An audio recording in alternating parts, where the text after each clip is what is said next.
del vinto Cypresses. Have you ever wondered what goes behind the scenes when we are making these furnitures? What we have here is a wooden frame and we are weaving rattan on it. This is a dining chair that is meant to be for a client. So we decided to drill some holes in the wood. Thereafter, this is how the weaving process began. We are in the process of finishing.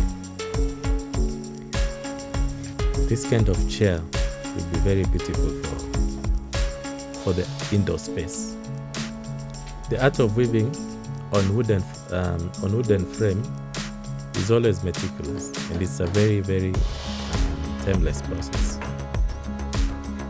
As you can see, we use the spanner there to make sure that there are no spaces when we are doing the binding.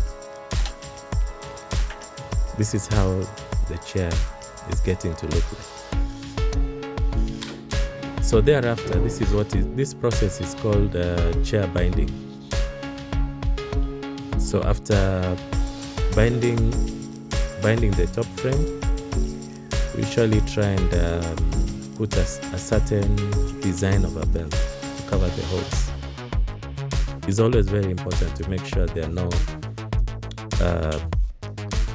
crevices or holes.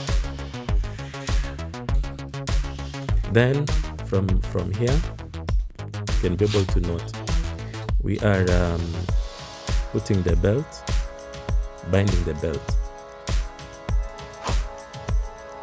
You'll also check in the other videos how we started doing this chair. This is part 2.